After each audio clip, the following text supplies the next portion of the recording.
عبداللہ ابن مسعود رضی اللہ تعالیٰ عنہ، اور عبداللہ ابن مسعود وہ شخص ہے جو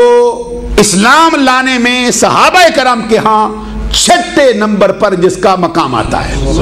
حضرت عثمان غنی رضی اللہ تعالیٰ عنہ کے بعد ایک اور ہستی ہے، اور اس کے بعد چھٹے نمبر پر جس شخص نے اسلام قبول کیا ہے وہ حضرت عبداللہ ابن مسعود رضی اللہ تعالیٰ عنہ کی ذات۔ حضرت عبداللہ بن مسعود رضی اللہ تعالیٰ عنہ کو صحابہ کرام کے ہاں جو القاب ملے تھے ان میں صاحب النعلین، صاحب السواک اور صاحب الغسل ہے، کہ حضرت عبداللہ بن مسعود رضی اللہ تعالیٰ عنہ نبی اکرم صلی اللہ علیہ وسلم کے جوڑے اٹھا کر اپنے سینے سے لگایا کرتے تھے اور کبھی اپنے سر پہ رکھا کرتے تھے۔ آج ہر شخص تصوراتی زندگی کے اندر یہ شعر پڑھتا ہوا دکھائی دیتا ہے کہ اگر سر پہ رکھنے کو مل جائے نال پاک حضور پھر کہیں گے کہ ہاں تاجدار ہم بھی ہیں۔ یہ عبداللہ ابن مسعود وہ شخص ہے جس کو حقیقی معنوں میں آقا کونین کے جوڑے اٹھا کر اپنے سینے سے لگانے اور اپنے سر پہ رکھنے کا شرف و اعزاز حاصل ہوتا ہے، اور عبداللہ ابن مسعود کو یہ شرف بھی حاصل ہے کہ آقا کونین صلی اللہ علیہ وسلم اپنا مسواک کرنے کے بعد جس ہستی کو تھمایا کرتے تھے وہ عبداللہ ابن مسعود تھے۔ اور حضرت عائشہ صدیقہ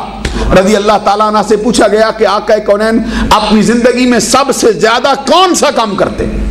حضرت عائشہ صدیقہ فرماتی ہیں ہم نے گھر میں جو ماحول دیکھا ہے سرکار جتنے مشاغل فرماتے ہیں ان میں سب سے زیادہ آپ کا مشغلہ یہ ہے کہ آپ مسواک فرمایا کرتے۔ اس سے آپ اندازہ لگا سکتے ہیں کہ سرکار کا کتنا قرب حاصل تھا عبداللہ ابن مسعود کو۔ اور نبی اکرم صلی اللہ علیہ وسلم کے وضو اور غسل کا اہتمام یعنی پانی مہیا کرنا بھی حضرت عبداللہ بن مسعود کی ڈیوٹی تھی۔ اور جب نبی اکرم صلی اللہ علیہ وسلم غسل کے لیے پردے کی اوٹ میں تشریف لے جاتے تو جو ہستی پردہ کرنے کے لیے کھڑی ہوتی وہ بھی عبداللہ ابن مسعود کی ہستی ہوا۔ اور نبی اکرم صلی اللہ علیہ وسلم جب کسی سفر کے ارادے پر جانے کے لیے اپنے گھر سے نکلتے یا اپنے شہر سے نکلتے تو سرکار کے آگے آگے بحیثیت چوبدار اور بحیثیت نقیب جو شخص چلا کرتا تھا اس کا نام بھی عبداللہ ابن مسعود۔ اونچی آواز سے سبحان اللہ کہہ دیجیے۔ حضرت عبداللہ بن مسعود رضی اللہ تعالیٰ عنہ کو یہ شرف و اعزاز بھی حاصل ہے کہ نبی اکرم صلی اللہ علیہ وسلم کے پورے صحابہ میں سے کوئی شخص سرکار کے دروازے پر دستک نہیں دے سکتا ہے۔ قرآن مجید نے فیصلہ کر دیا ان الذین ینادونک من وراء الحجرات واکثرهم لا یعقلون۔ کتنے ہی مرتبے کا کوئی شخص ہو سرکار کے دروازے پر نہ دستک دے سکتا ہے نہ آواز دے کے سرکار کو باہر بلا سکتا ہے، لیکن حضور نبی اکرم صلی اللہ علیہ وسلم نے صحابہ کرام کے جرمٹ میں عبداللہ بن مسعود کو کھڑا کر کے فرمایا عبداللہ بن مسعود جا محمد عربی تجھے اس حکم سے بھی مستثنا کرتا ہے۔ اور صحابہ کرام حدیث میں آتا ہے کہ عبداللہ بن مسعود کے لیے جب یہ مجدہ جاں فضا سنتے ہیں ان کا شرف و اعزاز سنتے ہیں تو صحابہ کرام لپکتے ہیں ان کو مبارکباد دیں۔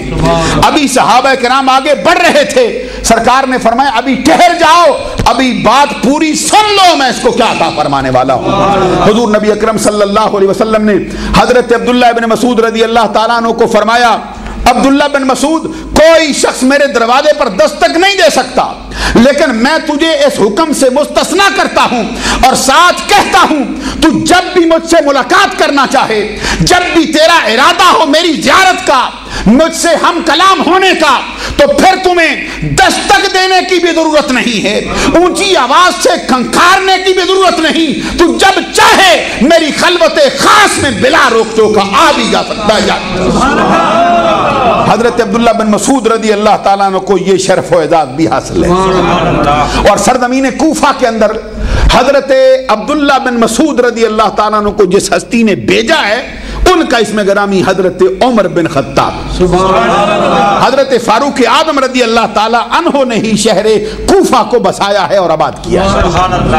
حضرت خالد بن ولید اور حضرت سعد بن ابی وقاص کے حملوں کے بعد جو علاقے فتح ہوئے تھے ان میں سے جس شہر کو بطور خاص حضرت فاروق اعظم نے آباد کرنے کا حکم دیا وہ شہر کوفہ ہے۔ اور کوفہ وہ شہر ہے جس کے اندر نبی اکرم صلی اللہ علیہ وسلم کے